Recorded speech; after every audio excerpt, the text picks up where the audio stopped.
ఎవరి వల్ల బాగున్నాం మనం? దేవుడి వల్ల. చూడలేక ఈరోజు చూడలేక ఎంతోమంది మనకంటే గొప్పవారు, ఐశ్వర్యవంతులు, జ్ఞానవంతులు, మేధావులు, శాస్త్రవేత్తలు ఈ మట్టిలో కలిసిపోయారు. కానీ దేవుడు మనల్ని ప్రేమించి ఆయుష్మించి దీర్ఘాయుష్మించి ఈ దినాన ఆయన స్థుతించి కీర్తించి ఆ సందులో కనపడి ఆయన మాట మీద భాగ్యం ఇచ్చాడు. వాడు మనందరం ఏం చేయాలి? దేవుని స్థుతించాలి, కనపరచాలి. ప్రభాని వందనాలు. నిద్రలో ఎంతోమంది నిద్రించారు, శాస్త్రులు ఉన్నారు. అని మాకైతే మిమ్మల్ని ఆలోచించే భాగ్యం ఇచ్చామని చెప్పాలి. మీ మధ్యలో ఉండటము ఎంతో సంతోషము, నాకు ఎంతో ఆశ్చర్యకరము. మా దేవుని వందనిస్తున్నాను. మరి చెప్పగానే నాకు ఇచ్చిన అవకాశం బట్టి వారికి సంఘ కాపు గారికి సంఘ పెద్దలకి ప్రత్యేక వందనిస్తాను.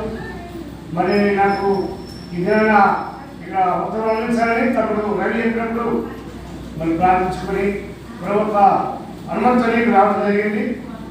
కాబట్టి దేవుడు మన చదువుతున్న వాక్య భారాన్ని మన మేలు కోసమై దీని చదువు ప్రార్థన చేస్తూ ఉన్నాడు. నా ప్రార్థన ఏంటంటే ప్రతి గ్రామంలో, ప్రతి కాలనీలో, ప్రతి 100 కుటుంబాలకు ఒక మందిరం, ఒక సేవకుడు ఉండాలని ప్రార్థన చేస్తూ ఉన్నాను. ప్రతి 100 కుటుంబాలకు చెప్పాలంటే ప్రతి వార్డుకి, ప్రతి గ్రామంలో కొన్ని వార్డ్స్ ఉంటాయి కదా, ప్రతి వార్డుకి సువార్త విస్తరింపజేయాలి. అందుకోసం దేవుడు విలువగా తన బిడ్డలు లేపుకుంటూ ఆయా స్థలాల్లో మందిరాన్ని నిర్మిస్తూ మరి దేవుడు పరిచయం జరిగిస్తూ ఉన్నాడు. ఇంకా పరిచయం విస్తరించిన మనందరం ప్రార్థన చేద్దాము. సరే, మనందరం ప్రార్థన చేస్తాం కదా, అదే ప్రార్థన చేస్తారా? ఇక్కడ అదే ప్రార్థన చేస్తారా? ఏడు కోసం ప్రార్థన చేస్తాం మనం? దేనికోసం ప్రార్థన చేస్తాం?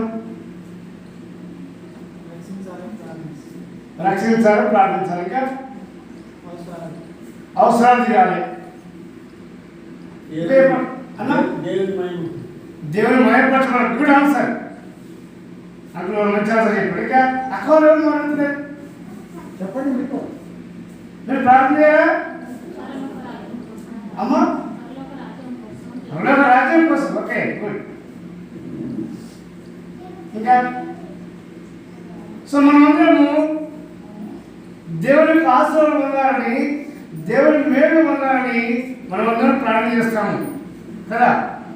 మేలు మేలు మేలు మేలు మేలు జరగాలని, కీడు రాకూడదని మనందరం ప్రార్థన చేస్తాం.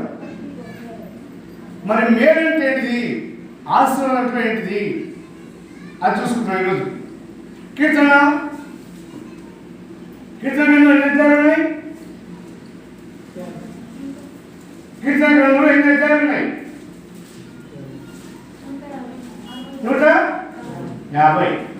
150 కీర్తనలు. కనీసం 10 కీర్తనల్లో వెళ్ళి కావాలన్నాడు. 150 కీర్తనల వల్ల కనీసం 10 నుండి రావాలి. ఒకటో కీర్తనలు ఉంటాయి వచనాలు. ఒకటో కీర్తనలు ఎన్ని వచనాలు ఉన్నాయి? ఒకరే చెప్తాను. కీర్తన 1లో ఎన్ని వచనాలు ఉన్నవి? 6. చూసి చెప్తా, చూడ చెప్తున్నాను, చూసి చెప్తున్నాను.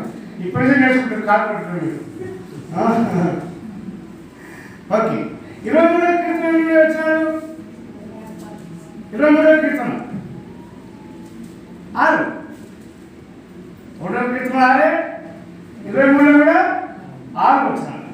ఇట్లా 6 వచనాలు, 4 వచనాలు, 5 వచనాలు అవి ఒక 20-30 కీర్తనలు ఉన్నాయి. అవన్నీ కంటే రావాలి, నోటికి రావాలి కదా. ఈరోజు 31వ కీర్తన చదువుతాం. కీర్తన 31.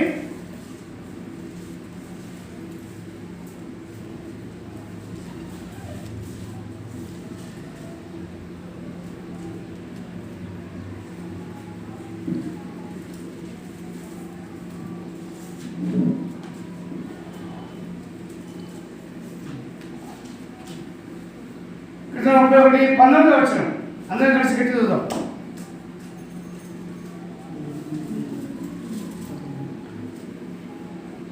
ఒకసారి బ్రదర్స్ చదువుతారు, ఇంకోసారి సిస్టర్ చదువుతారు, మూడోసారి అందరూ కలిసి చదువుతాం. బ్రదర్స్ స్టార్ట్ చేయండి. నీ యందు భయభక్తులు గల వారి నిమిత్తము అందరూ కలిసి గట్టిగా. నీ యందు భయభక్తులు గల వారి నిమిత్తము నీవు దాచి ఉంచిన మేలు ఎంతో గొప్పది. నరుల ఎదుట నిన్ను ఆశ్రయించు వారి నిమిత్తము నీవు సిద్ధపరిచిన మేలు ఎంతో గొప్పది.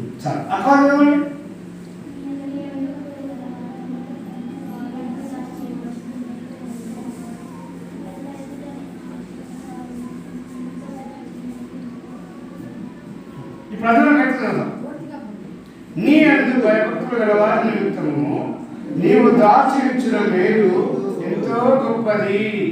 నరుల ఎదుట నిన్ను ఆశ్రయించు వారి నిమిత్తము నువ్వు సిద్ధపరిచిన మేలు ఎంతో గొప్పది. నాతో పడేటప్పుడు గట్టిగా అన్నారు. నీ యందు భయభక్తులు గలవారి నిమిత్తము నీ యందు భయభక్తులు గలవారి నిమిత్తము నీవు దాచి ఉంచిన మేలు ఎంతో గొప్పది. నరుల ఎదుట నిన్ను ఆశ్రయించు వారి నిమిత్తము నరుల ఎదుట నిన్ను ఆశ్రయించు వారి నిమిత్తము నీవు సిద్ధపరిచిన మేలు ఎంతో గొప్పది. యోహాను సువార్త 3:16 ఏముంటది? ఎంతో ప్రేమించారట, ఎంతో ప్రేమించారు. ఇక్కడ ఏముంది? ఎంతో గొప్పది, ఎంతో గొప్పది. ఏది గొప్పది? మరి ఆయన దాచి ఉంచిన మేలు, ఆయన సిద్ధపరిచిన మేలు. మరి మేలు అంటే ఏంటి? ఏం సిద్ధపరిచాడు? ఏం దాచించాడు? మేలు. ప్రతి ఒక్కరు మేలు కావాలి, ప్రతి ఒక్కరికి ఉపకారం కావాలి, ప్రతి ఒక్కరికి లాభం కావాలి, ఆశీర్వాదం కావాలి, వరం కావాలి. మరి మేలు అంటే ఏంటి? దేవుడు మన కోసము సిద్ధపరచుని మేలు మన కోసము దాచిపెట్టినట. పరలోక రాజ్యం మంచిది. అవును. ఎందుకు? యోహాను సువార్త 14:3 చెప్తాడు, నేను వెళ్ళి మీ కొరకు స్థలము సిద్ధపరుస్తున్నానని చెప్పినమాట.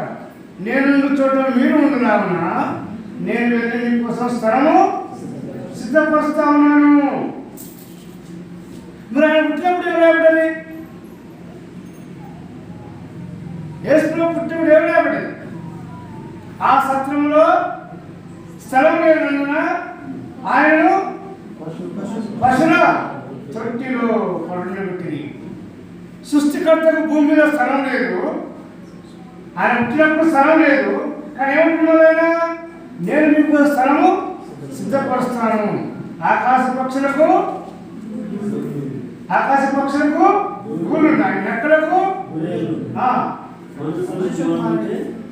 తలదాచుకోవడానికి స్థలం లేదు. ఆయనకు స్థలం లేదంట.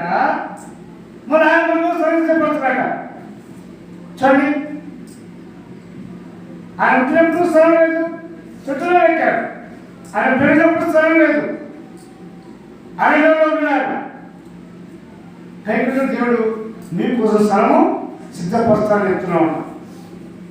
సో మొట్టమొదటిగా నేను సిద్ధపరిచాడు, రెండవది స్థలం సిద్ధపరిచాడు, మూడవది కీర్తన 23:5 ఉంటుంది అన్నమాట. కీర్తన 23:5 ఒకసారి గట్టిగా. నా శత్రువు ఎదుట నీవు నాకు భోజనము సిద్ధపరచుదువు. ఏం కావాలి మనిషికి? భోజనము, ఆహారము. కోటి విద్యలు కూటి కోసమే, కూటి కోసమే కదా. చాలు అన్న పదం ఎప్పుడు వస్తుంది చెప్పండి మనిషికి? ఎప్పుడు వస్తుంది? నేను అన్నం తింటప్పుడు వస్తాడు చాలని. ఇంకా ఎప్పుడు అదండి ఏది ఇచ్చినా చాలా ఉంటాడు మనిషి, కానీ అన్నం పెట్టేప్పుడు ఇంకా చాలా మాట్లాడే ఎందుకు అంతే సరిపోతుంది. నువ్వు ఎంత గాబరపడుతున్నా కానీ సరే తినలేవు. నిన్న అన్నం తినలేదు 3 పూటలు, నిన్న 3 పూటలు ఈరోజు తింటావు, అందులో ఈరోజు కూడా తింటాం. దేవుడు అసిస్టెంట్ తయారు చేసి పెట్టాడు, లేకపోతే మనిషి అన్నం కూడా సరిపోయేది ఆకు. ఎందుకు మనిషి కుదిరాంటిది కుండ ఉండాలంట, కుడికేమో తిండిలా ఉండాలంట, కుడలా ఉండాలంట. కుడలో ఉండాలి, అదే అయిపోవద్దు. అయినా మాత్రం మంచి కలర్ పెంచున్నారంట, సాధ్యమా? కాబట్టి అన్నము చాలు అనకపోతే మనిషికి ఏ జరిపోతుంది. సో దేవుడు భోజనము సిద్ధపరచాడు. 3వ చూడండి 65 కీర్తన 9వ వచనం. 65 కీర్తన 9వ వచనం.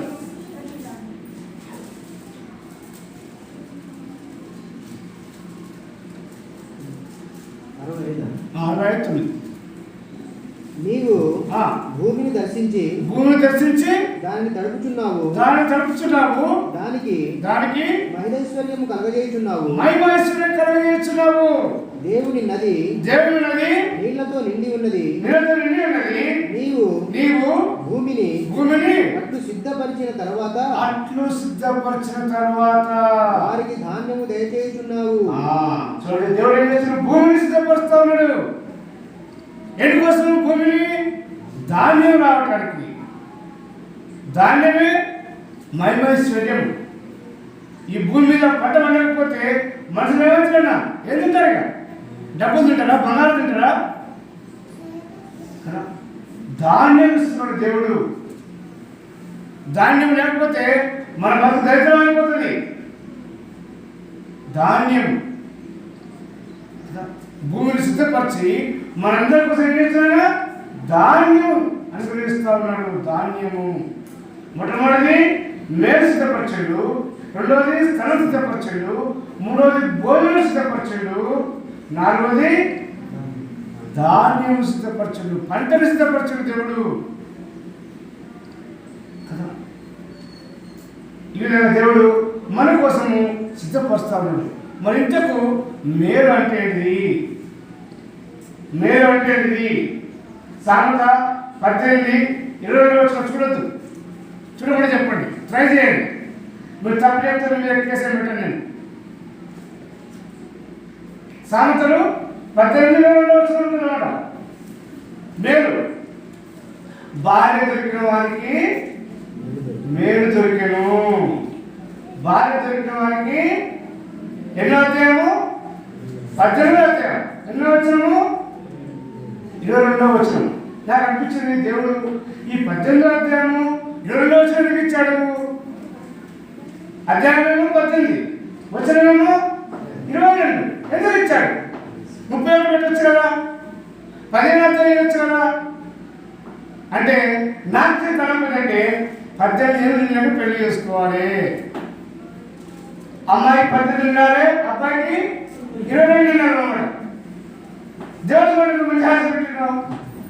18వ అధ్యాయము 22వ వచనం. కానీ ఈ రోజులలో 18 ఎప్పుడు ఆగట్లేదు. ఈ కళ్యాణ లక్ష్మి వచ్చింది కాబట్టి దానికోసం అని కథ భోగ సర్టిఫికెట్ను కళ్యాణ లక్ష్మి తీసుకోవడం. భార్య దొరికిన వారికి మేలు దొరికింది.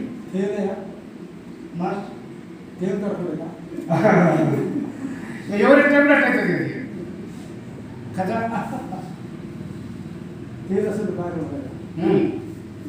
అలా అంటే మనం వాళ్ళు వేరేగా చెప్తారు. మరి వాళ్ళు చెప్పే మార్గం కట్టుకోలేదు కదా. వాడు మేలు చేసింది. మన ఇద్దరు మేలంటే ఉద్యోగస్తులు మేలా? ఉద్యోగస్తులు మేలే కదా, పెళ్లి చేస్తే మేలే కదా, సంతానం ఇస్తే మేలే కదా, ఇల్లు కట్టిస్తే మేలే కదా. అదే సామెతలు 19:14 ఉంటుంది. గృహమును విత్తనమును పితరులిచ్చు స్వాస్థ్యము, సుబుద్ధి గల భార్య యెహోవా అనుగ్రహించు దానము, మేలు. ఉద్యోగం రావాలి, ముందు చదువుకోవాలి, ఉద్యోగం చేయాలి, వివాహం చేసుకోవాలి, సంతానం కలగాలి, మంచి గృహం కూడా కట్టుకోవాలి. వాటితో పాటు ఏం కావాలి? బండి కావాలి. ఏ బండి కావాలి? టూ వీలరా, బైకా? ఏం కావాలి? కారు కావాలి. కారు లేకపోతే దేవుడు ఇంతసేపు బైకేనన్నా బాధపడుతూ ఉంటాం మనం. అదే కారు ఇస్తే దేవుడు చెప్తూ ఉంటాం కదా. భవనము, బండ్లు, మరి బ్యాంక్ బ్యాలెన్స్ కావాలి. ఇవన్నీ ఉంటే దేవుడు నాకు మేలు చేశాడయ్యా, మేలు చేశాడయ్యా. ఇవన్నీ ఎవరికైనా నువ్వు వేసుకోవడం నమ్మినా నీకు ఉద్యోగం వస్తుంది, నమ్మకున్నా ఉద్యోగం వస్తుంది, నమ్మినా పెళ్ళి అవుతుంది, నమ్మకున్నా పెళ్ళి అవుతుంది, నమ్మినా పిల్లలు పుడతారు, నమ్మకున్నా పిల్లలు పుడతారు. నమ్మిన వాళ్ళు కూడా కాళ్ళు కొట్టారు, నమ్మిన వాళ్ళు కూడా కాళ్ళు కొట్టారు. మరి ఏది మేలంటే మరి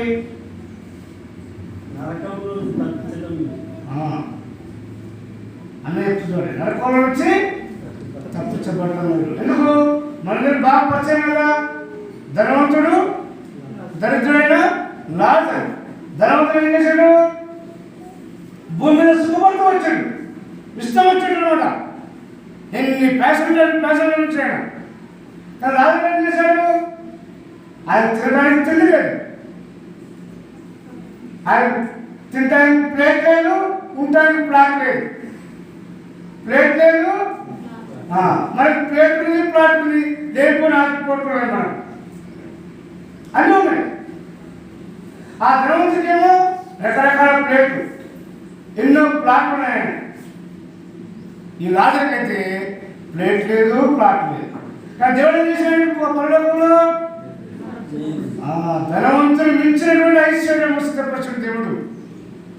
ఆ ధనవంతుని ఆస్తి నీడు చుక్కగా లేకపోయింది. ఏమన్నాడు? పాతాళంలో పోయి, అయ్యా నేను అక్కడ యాత్ర పడుతున్నాను, ఆ లాజరు వేలు చాచి ఒక చుక్కని పంపవా.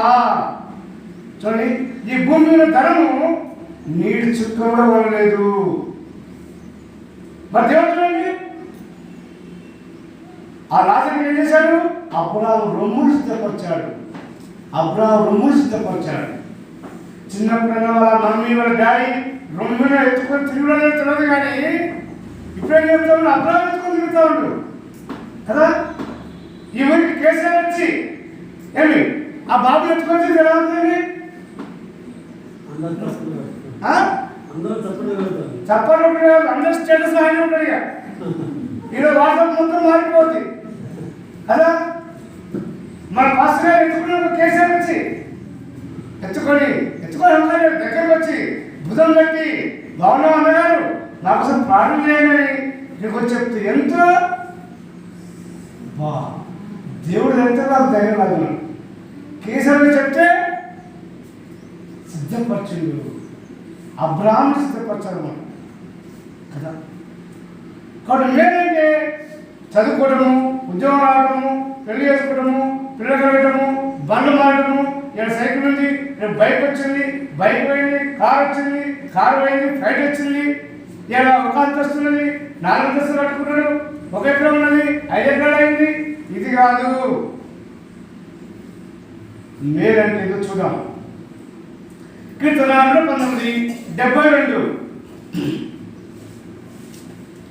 కీర్తన 19:72. వేల కొలది వెండి బంగారం నాణముల కంటే, వేల కొలది వెండి బంగారు నాణముల కంటే నీవిచ్చిన ధర్మశాస్త్రము నాకు మేలు. అందువలన ఏది మేలంటే? వేల కొలది వెండి బంగారు నాణముల కంటే నీవిచ్చిన ధర్మశాస్త్రము మేలు. ఇది మనకు మేలు. మనం అనుకున్నాం ఎప్పుడు? 19 అనుకున్నాము. కీర్తన 31:19 నీ యందు భయభక్తులు గలవారి నిమిత్తము నీవు దాచించిన మేలు ఎంతో గొప్పది. తర్వాత నిన్ను ఆశ్రయించిన వారి నిమిత్తము నీవు సిద్ధపరిచిన మేలు ఎంతో గొప్పది.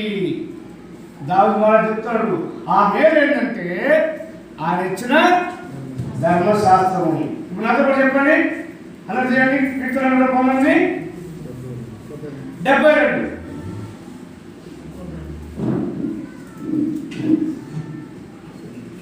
19:72.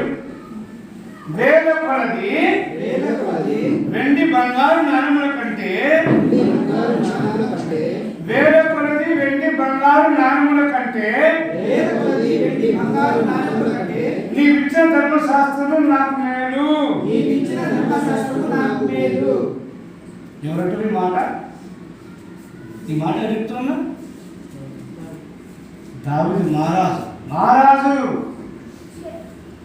మోడీల కంటే మోడీ ఆయన. ఎవరు మోడీ? ఎవరు? ప్రధానమంత్రి. అలాంటి వరకు 1000 మంది కంటే కలిగిన 1000 మంది మోడీలో కంటే ఆయనతో జోడి లేడు, సరిజోడి లేదు. ఈరోజు రాజ్యాంగము, చట్టము, నిబంధనలు, రూల్స్, రెగ్యులేషన్స్ ఉన్నాయి కదా, అవన్నీ ఈ రాజు పెట్టినవే. ఆ గొప్ప రాజు చెప్తున్నాడు, దేవా నాకు వేల కొలది వెండి బంగారు నాణాలొద్దు. బంగారం ఏం కావాలి? బంగారం కావాలి. బంగారు బతుకు కావాలి. మనం రోజు టీవీలలో పేపర్ చూస్తా ఉన్నాం, రోజు బంగారం దొంగతనం చేస్తా ఉన్నారు. మనకు ఎయిర్పోర్ట్ ఎక్కడున్నది? ఎక్కడ ఎయిర్పోర్ట్? శంషాబాద్ ఉంది కదా. ప్రతిరోజు శంషాబాద్లో కిలోల కొద్ది బంగారం పట్టబడుతుంది. అందరూ ఎవరు తెచ్చిన వల్ల? అందరూ చదువుకున్నవారే, అందరూ ఉద్యోగాలే, అందరూ తెలియకలే, అందరూ కంప్యూటర్ వాడుకోలే. ఆ విమానంలో వేరే దేశానికి వెళ్ళి బంగారం చేసుకుని ఇది అమ్ముతారు ఉంటాం. ఒక ఆయన గుండెకు ఆపరేషన్ చేసుకున్నట్టుగా నటించి గుండెను కోసుకొని దాన్ని బ్యాండేజ్ చేసుకొని లోపల బంగారం దాచుకొని వచ్చాడు. గుండెకు ఆపరేషన్ చేసుకొని బంగారం కోసం. నా గుండెకు ఆపరేషన్ చేసుకుని బ్యాండేజ్ ఎవరు పట్టుకోవాలనుకున్నాను, కానీ పోలీసులు ఆపుతారా? మొత్తం విప్పేశాడు. అన్న ఆపరేషన్ అయినా ఏమైందా నీకు మళ్ళీ ఆపరేషన్ చేపిస్తాం అవసరం అయితే, కానీ ఇప్పి చూడాల్సిందే. అది మొత్తం ఇప్పితే అల్ల బంగారం, కిలో బంగారం, చురాలు కాదు, కిలో బంగారం మొత్తం దంచి పౌడర్లాగా కట్టుకోవచ్చు ఉంటాను. మరి ఇక్కడ వచ్చి దాన్ని ముద్ద చేసుకోవచ్చు. చూసాం నిన్ననే ఒక ఆయన అయితే ఈ మనకు ఈ ఛార్జింగ్ వైర్ ఉంటాయి కదా, అంత సన్నగా వేసుకొచ్చాడు బంగారం, కిలో బంగారం. దారా లోపల బట్టకు షర్ట్ ఉందా, ఆ షర్ట్ లోపల పెట్టుకుని వచ్చాడు ఆయన. బంగారం అంటే ఎవరికి వద్దుంటారు? ప్రతి ఒక్కరు ఏం కావాలి? బంగారం. ఆ కొడుకు చూసి బంగారం అంటారు, ఆ బిడ్డ చూసి బంగారం అంటారు. కానీ బంగారం దానికి బంగారం, ఈ రాజు బంగారం ఏంటిది? బైబిల్. ఈ బంగారం ఏంటిది? మనకు పాట కదా, బంగారం అంటే పడండి ఒకసారి. పడండి.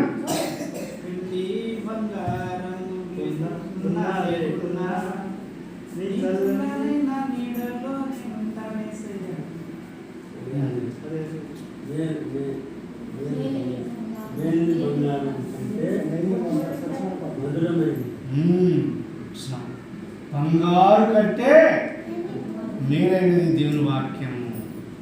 మేలు బంగారం కంటే 24 క్యారెట్స్ కంటే. ఒక బాగా అడిగిందంట, అయ్యా నాకు 24 క్యారెట్స్ బంగారం ఇప్పేవా అని అడిగిందంట. దానిలో ఉందమ్మా 24 క్యారెట్సే కదా. ఆయన ఏం చేసాడు? కూరగాయలు దొరుకుతాయి క్యారెట్ 24 క్యారెట్లు దండ కట్టుకుని వచ్చాడు మనడు. బీట్రూట్ క్యారెట్ లేవా 24 ఎక్క పెట్టుకొని ఆ దండ కట్టుకొని తీసుకో 24 క్యారెట్ అని చెప్పినట్ట. చూసాం, అదే 24 క్యారెట్స్ బంగారం అయితే రోజు అదే తెచ్చుకుంటున్నారు కదా. వాటి బంగారం కంటే గొప్పది దేవుని వాక్యము. నీవు ఇచ్చిన ధర్మశాస్త్రం నాకు మేలు. మరి ఎందుకు ధర్మశాస్త్రం మేలు? ఒకసారి చూద్దామా? ఈ బంగారం చెప్పిన వ్యక్తికి ఎంత బంగారం ఉందో చూడండి. దినోత్పాతం మొదటి గ్రంథము 22వ అధ్యాయము 16వ వచనం. లెక్కలేరింపనంత బంగారమును వెండియు ఇత్తడియు ఇనుమును నీకు ఉన్నవి. లెక్కలేనంత బంగారం అంట. ఎంత బంగారం? లెక్కలేనంత బంగారం జోగలేకపోయినట. టన్నుల మంది బంగారం ఉంది, వేరే టన్నుల బంగారం. మనకు 4 తులాల బంగారం ఉంటేనే నడక మారుతుంది. 4 తులాల బంగారం నడుపుతుంటే నడక మారుతుంది, మాట మారుతుంది. ఏం మారుతుందా? అన్ని మారుతాయి 4 తులాలకే. ఈయన దగ్గర లెక్కలేనంత. ఇప్పుడు కాడచూటే కాదు, ఆ వేపు బ్రిడ్జిలు కదా, రోడ్డు దగ్గర బ్రిడ్జిలు ఆడ పెడితేనే ఇక సార్ వదిలే సార్, ఇక అవసరం చూపాల్సి పడలేదు, మా మిషన్ ఖరాబ్ వచ్చని చెప్పాడు. 14 సరే 14 వచ్చింది. ఇదిగో నేను నా కష్టస్థితిలోనే ప్రయాసపడి యెహోవా మందిరం కొరకు 2 లక్షల గల మనుగుల బంగారమును. ఎంత బంగారం అన్నా? 2 లక్షల మనుగుల బంగారం ఉంది వాళ్ళ దగ్గర. మనుగు అంటే 2.5 సేరు. అలాంటివి 2 లక్షల మనుగులు. ఒక సేరు దొరికితే కిలో బంగారం అవుతుంది. 2 లక్షల కిలోల బంగారం తక్కువ. అసలు ఈ భారతీయ ప్రపంచం మొత్తం కూడా లేదు ఈ బంగారం. ఇప్పుడున్న ప్రపంచం మొత్తం దొరికితే కూడా ఆ 2 లక్షల మంది బంగారం లేదు. ఆ ఒక్క లేనంత బంగారం ఉంది. మన కంకర పడేసాం కదా పక్కన రోడ్డు మీద, అట్లా పడేసింది మన బంగారం. ఒక్క కుప్ప దొరికి బాగుంది మన దగ్గరికి. ఒక్క రోడ్డు దొరికి బాగుంది కదా. మన దిశ మొత్తం మొత్తం మారిపోయేది. బంగారం పడేసింది. ఐక్యం పడేసినట్టు బంగారం పడేసింది. 2 లక్షల మనుల బంగారం ఉన్నా అంత ధనవంతుడు ఏమంటుడు? ఈ బంగారం నాకు వద్దు ప్రభా, ఏం కావాలి? నీవు ఇచ్చే ధర్మశాస్త్రము. మనం అనుకుంటాం, అబ్బా 2 లక్షల బంగారం ఉంది కాబట్టి ఈయనకి ఏం బాధలు అనుకుంటాం మనం. బంగారం అంటే బాధపడవా? భవనం అంటే బాధపడవా? బ్యాంక్ బ్యాలెన్స్ అంటే బాధపడవా? నిన్నే పేపర్కి వచ్చింది మననే 22వ తారీఖు నాడు హైదరాబాద్లో ఒక సాఫ్ట్వేర్ ఇంజనీర్.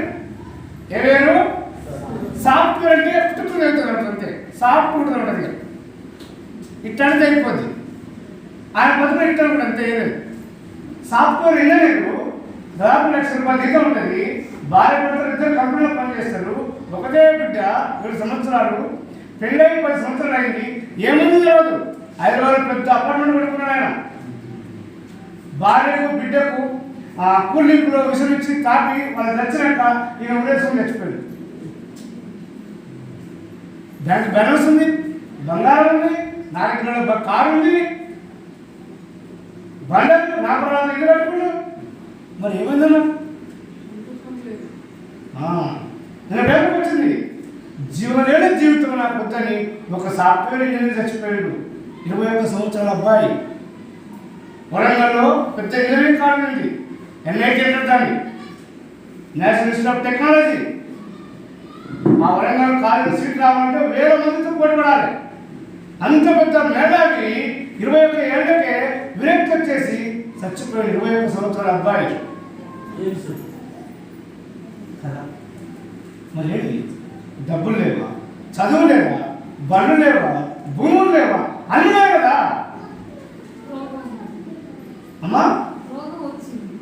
రోగం లేదు, మంచివాడు అన్నవాడే. శాంతి లేదు, నెమ్మది లేదు. కాబట్టి అందుకోసం రాజేమంటాడు, ప్రభా నాకు వెండి బంగారాలొద్దు, భూములొద్దు, భవనాలొద్దు ప్రభా, నాకేం కావాలి? ఏం కావాలి? ఏం ఇప్పుడు రాదు, నీ ధర్మశాస్త్రం అంటే నీ బైబిల్ నాకు కావాలి. చూడండి కీర్తన 19 కీర్తన 50 వచ్చిన ఒకసారి గట్టిగా. నీ వాక్యము నన్ను బ్రతికించి ఉన్నది, నీ వాక్యము నన్ను బ్రతికించి ఉన్నది, నా బాధల్లో ఇదే నాకు నెమ్మది కలిగిస్తున్నది. నా బాధలో ఇదే నాకు రాత్రి ఏమొచ్చినాయి, బాధలు వచ్చినాయి. ఆ బాధలు వచ్చినాయి బంగారం కలాలే. ఎంత బంగారం ఉంది దగ్గర? 2 లక్షల మనుగులు. చూడండి, అది ఒకరిగా రాబడేది. మొత్తం కలిపితే 14 లక్షల పైన ఉంది ఆ బంగారం. మన దగ్గర 14 లక్షల రూపాయలు, 14 లక్షల క్వింటాల బంగారం. చూడండి, లెక్కించడానికి బంగారం వ్యక్తికి ఏమొచ్చినాయి? బాధలు బాధలు. సో ఇక్కడ కూర్చున్న అందరికీ బాధలు లేవా? బాధలు లేవా? ఏముంది అక్కడ? నా బాధ. చెప్పండి నాతో పాటు. నీ వాక్యము నన్ను బ్రతికించి ఉన్నది, నీ వాక్యము నన్ను బ్రతికించి ఉన్నది, నా బాధలో ఇదే నాకు నెమ్మది కలిగిస్తున్నది. రాజు ఎదురానికి బాధలేండి. మహారాజు, ఉత్తరాజు కాదా, మహారాజు. ఒకప్పుడు ఆయన గొర్రెల కాపరి. దాని వల్ల ఎవరు? గొర్రెల కాసుకొని తీసుకొచ్చి ఇజ్రాయెల్ మీద ధూళి అంత విస్తారమైన జనం పైన రాజుగా చేశాడు దేవుడు. మరి ఆ రాజు బాధ ఏంటి?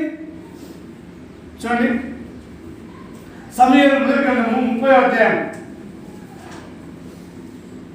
సమూయేలు మొదటి గ్రంథము 30వ అధ్యాయం.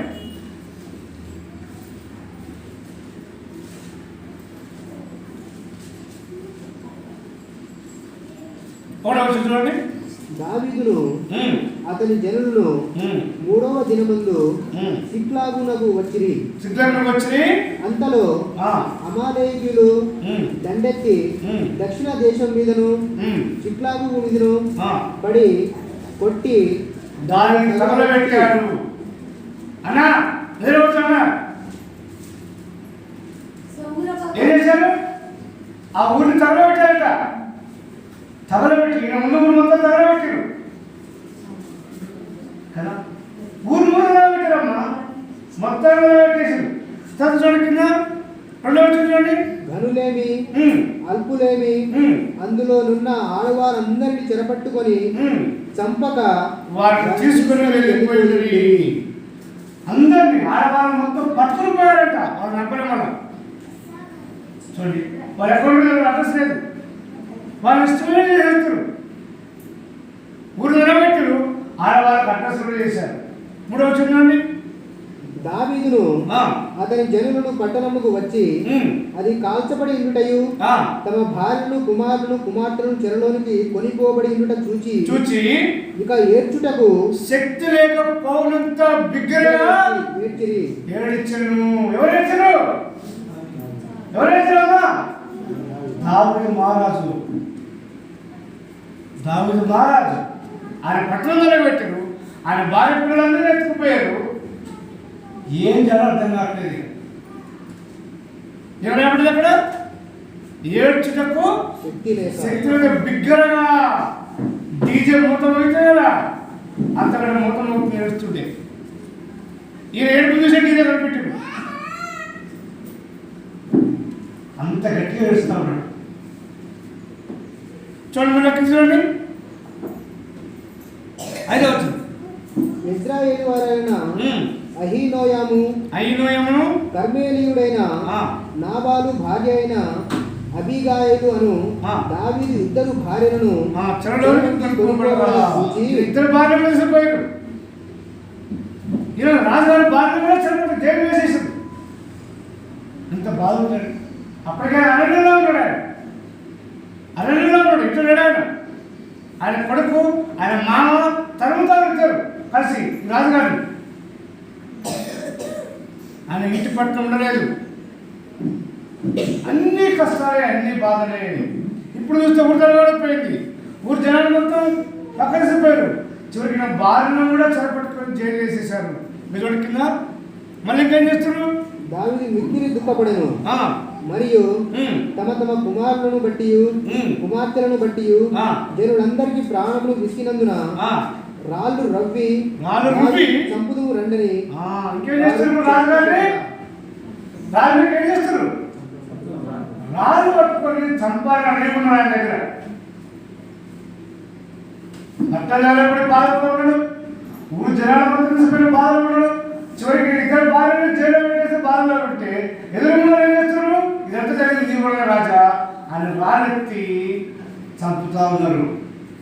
ఎంత బాధ, ఎంత బాధ, ఎంత కష్టం.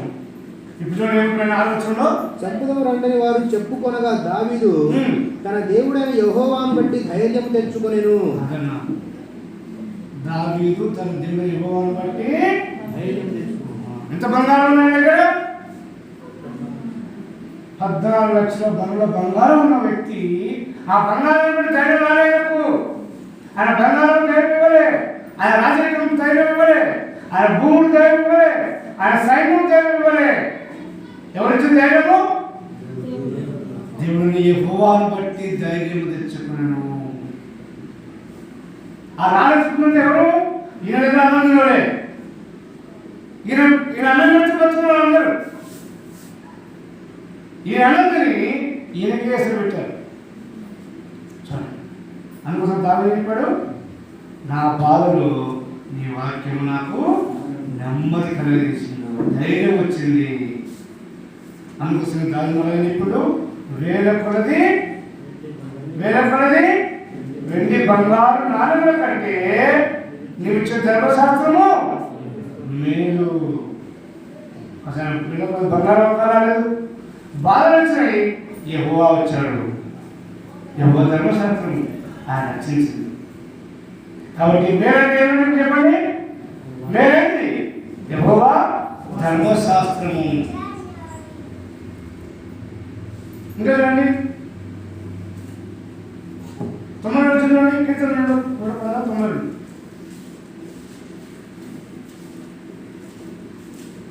కీర్తనలు 19:9. నీ ధర్మశాస్త్రము నాకు సంతోషం ఇయ్యని ఎడల నా శ్రమ యందు నేను నశించి ఇందును. నీ ధర్మశాస్త్రము నాకు సంతోషం ఇయ్యని నేను నా శ్రమను నశించదను. ఎన్ని శ్రమలు వచ్చినాయి ఇప్పుడు? ఆయన కాపాడలేదు, రాజు దిక్కులేదు, ఏడ్చి ఏడ్చి ఏడ్చి చనిపోయాడు, సమస్యలు పోయాడు, మాట కూడా బయటకు వస్తుంది చెప్తానికి. అందుకోసం ప్రభా నా బాధలో నీ వాక్యం గమనించినయా, నా శ్రమలో నీ వాక్యం సంతోషం ఇచ్చింది ప్రభా, ఇదే నాకు వినయా. ఇంకా చూడండి 165 వచ్చింది. నీ ధర్మశాస్త్రమును ప్రేమించు వారికి ఎంతో నెమ్మది కలదు, ఎంతో నెమ్మది కలదు.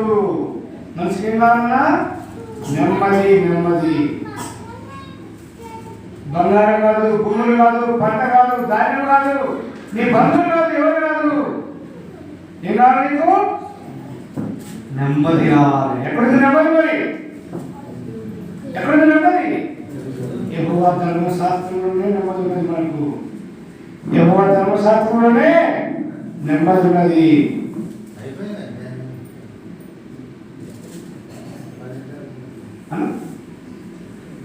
కాబట్టి చూడండి, ఆ ధర్మశాస్త్రం మనందరం ప్రేమించాలి. ఈ వాక్యాన్ని మనము ధ్యానించాలి. ఈ వాక్యాన్ని ధ్యానించాలి.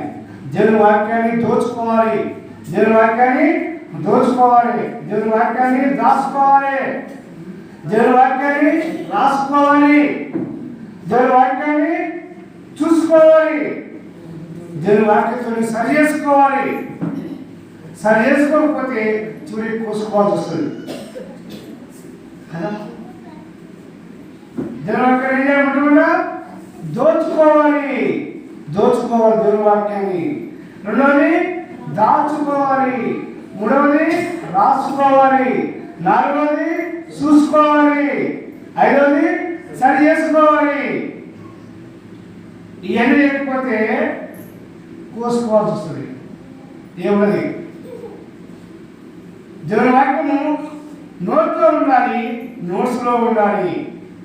దేవుని వాక్యము నోట్లో ఉండాలి, నోట్స్లో ఉంటే ఏ మనకి ఏంటంటే నదిలో ఎక్కడ ఉంటాయి నదులు. ఎందుకు దాని ఫ్రెండ్స్ ఎవరు అభ్యర్థులు అవి ఏ పేరు బబులోని పేరు కదా. మరి వచనం పేరేంటి?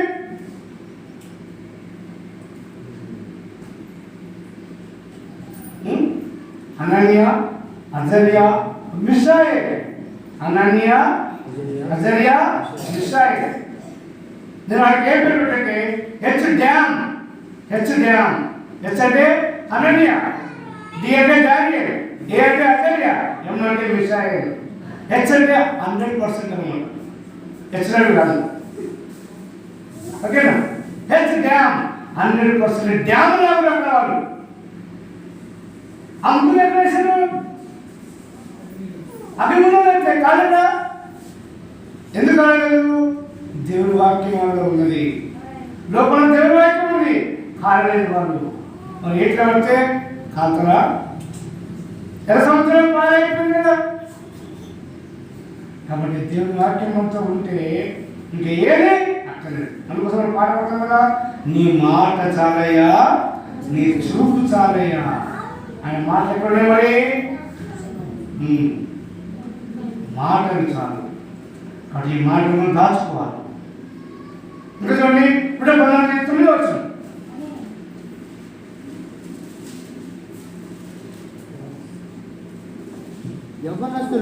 యవనస్తులు దేని చేత తమ నడత శుద్ధపరచుకొందురు.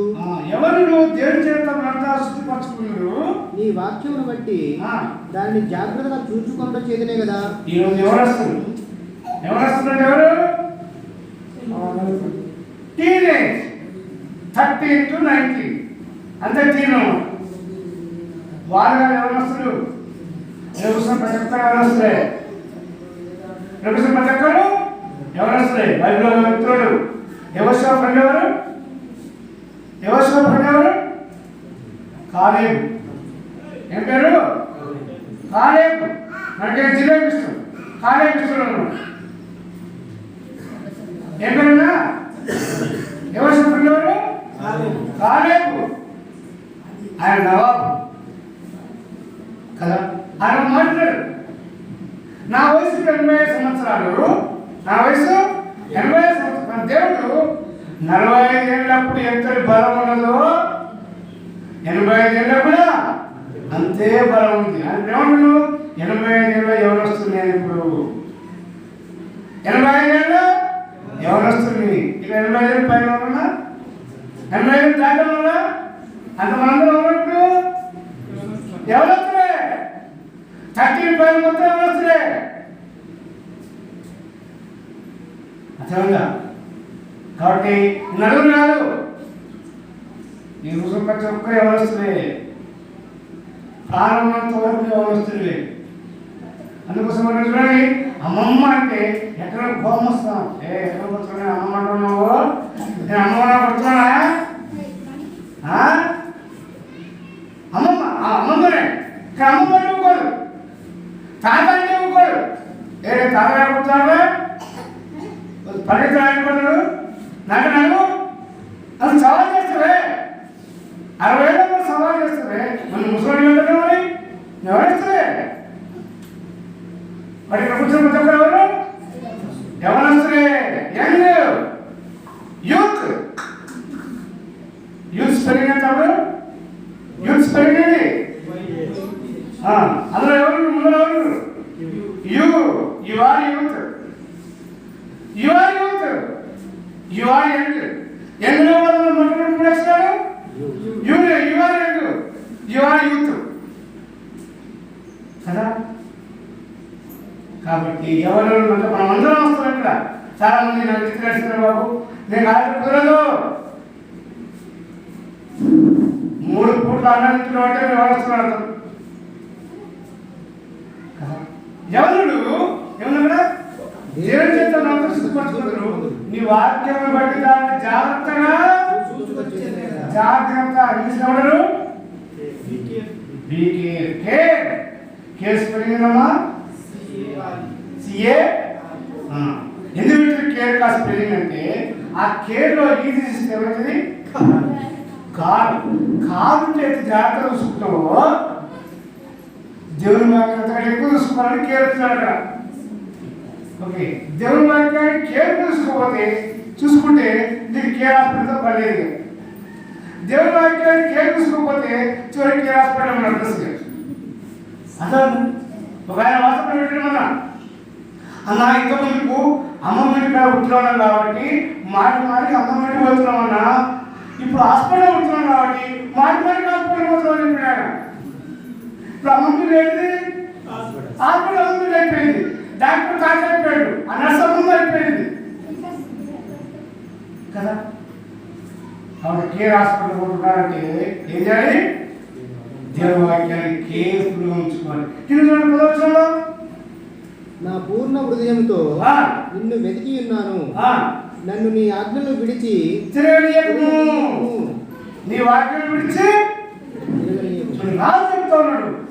లక్షల కొద్ది బంగారం ఉన్న వ్యక్తి, రాజ్యం వెళ్తున్న వ్యక్తి, ప్రభా నీ ఆజ్ఞలు విడిచినాను అప్పుడు చెప్తానే ఇల్లు ఇచ్చిపోతే బాబు బిడ్డ బాగుందని చెప్తాం మనం. ఇంటికాడ పదార్థాలు కొంచెం చెప్పు, ఇంటికాడ కొంచెం ఇల్లు ఇచ్చిపోవద్దు అని పిల్లలకు ముసలి చెప్తాం మనం. విడిచిపోవద్దని చెప్తాం. ఇక్కడే ఉన్నది నీ వాక్యాన్ని విడిచిపెట్టాను కదా, నీ వాక్యాన్ని విడిచిపెట్టగలనా కదా. కరోనా టైంలో ఏం చెప్పారు? ఎవరు ఇల్లు విడిచిపెట్టారని చెప్పారు పోలీసులు. రోజు పెట్టారుగా అందరు ఇళ్ళల్లో ఉండాలి, ఇల్లు విడిచిపోవద్దని చెప్పారుగా గవర్నమెంట్ చెప్పినా. ఒక ఆయన స్టేషన్కి వచ్చి కేసు పెట్టాడు.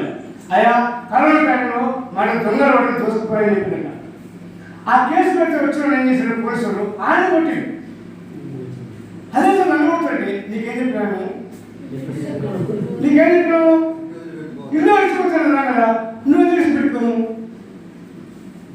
దొంగ వచ్చి దోసుకులు స్టేషన్ వచ్చి నేను కొట్టేసి అరే బాబు నన్ను వస్తున్నా స్టేషన్ కదా. ఇప్పుడు కరోనా వచ్చింది, ఇల్లు విడిచిపెడతావు. ఇప్పుడు నాకు విడిచిపెట్టడం ఇష్టం, కానీ ఏం విడిచిపెట్టద్దు? విడిచిపెట్టద్దు. ఎందుకు?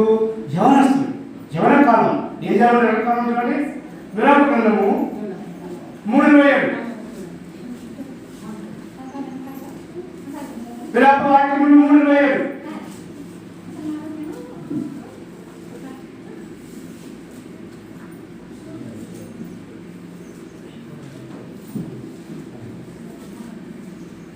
విరామ వాక్యము 3:27 పేజీ నెంబర్ 623.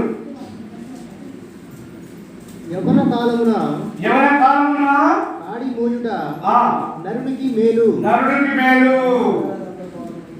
అతను నిర్ధారణ మోపినవాడు యవన కాలంలో ఏం చేయాలంట?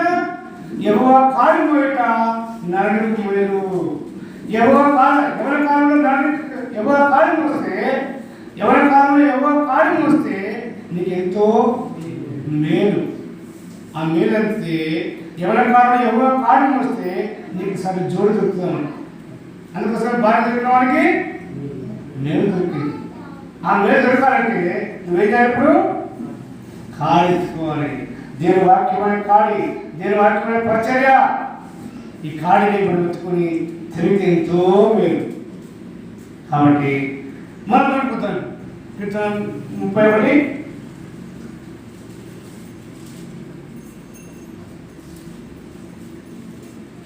19. నీ యందు భయభక్తులు గలవారి నిమిత్తము నీవు దాచించిన మేలు ఎంతో గొప్పది, నరుల ఎదుట నిన్ను ఆశ్రయించు వారి నిమిత్తము నువ్వు సిద్ధపరిచిన మేలు ఎంతో గొప్పది. మేలంటే చెప్పండిగా, మేలంటే ఏంటి? దేవుని వాక్యం. ఎందుకు మేలు దేవుని వాక్యం చెప్పండి? ఈ దేవుని వాక్యం ఎందుకు మేలు? మనకు శ్రమలు వస్తాయి, మనకు బాధలు వస్తాయి, కష్టాలు వస్తాయి, ఆపలు వస్తాయి, తగలబెడతారు, పట్టుకుపోయి జైలు వేస్తారు, రాళ్ళు ఎత్తుతారు. అప్పుడు ఇప్పుడు ఎవరు కూడా కక్కరారు ఎవరు ఎక్కడ వచ్చినాడు దావీదుకు? యెహోవా. కాబట్టి యెహోవా మాటలు ఇందులో రాయబడ్డాయి. ఈ మేలు కోసం మనందరం ఏం చేయాలి? దేవుని వాక్యం ప్రతిరోజు చదువుకోవాలి. అందుకోసం కీర్తన 1వ కీర్తన 3వ వచనం ఉన్నది. యెహోవా తన శాస్త్రములందు ఆనందించుతూ ధ్యానించువాడు ధన్యుడు. కాబట్టి దేవుని వాక్యం చదువుకోవాలి. నాకు చదువు రాదని కుదరదు. చదువు రాని వాళ్ళు ఈరోజు సెల్ ఫోన్ వస్తు మెయింటైన్ చేస్తున్నారు, స్మార్ట్ ఫోన్ మెయింటైన్ చేస్తున్నారు. చదువు రాదు, బైక్ మెయింటైన్ చేస్తున్నాడు, చదువు రాదు, కార్ నడుపుతాడు, అన్ని స్కాన్ చేసి పడుతాడు, క్యూఆర్ కోడ్ కూడా తీసుకుని ట్రాన్స్ఫర్ చేస్తున్నాడు కదా.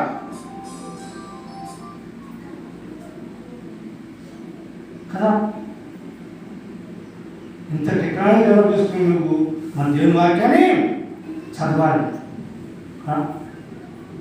దేవుని వాక్యం అన్నం లాంటిది, దేవుని వాక్యం భోజనం లాంటిది, దేవుని వాక్యం నీరు లాంటిది. దేవుని వాక్యము చూడండి ఏమంటారు దావిదారు 65 కీర్తన 65 కూడా వచ్చింది. నా మీద మోపబడిన దోషములు భరింపజాలనివి. 63 వచ్చింది. మాకు రక్షణకర్తమైన 63 కొవ్వు మెదడు జరిగినట్లు నా ప్రాణము తృప్తి పొందుతున్నది.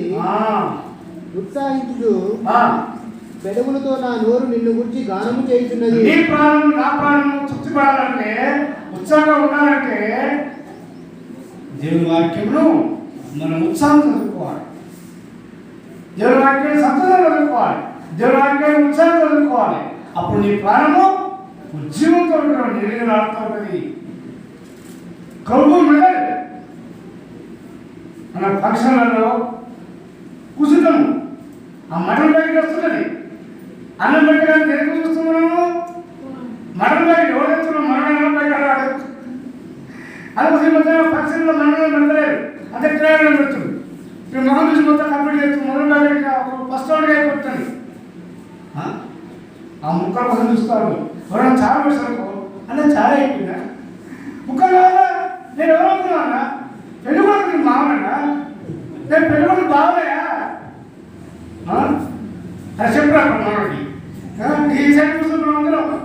ఓకే, పక్కన 4 ముక్కలు ఎక్కువ అనుకో, అప్పుడే ముక్కు మూత ముసిపోతాం మనం అందరం.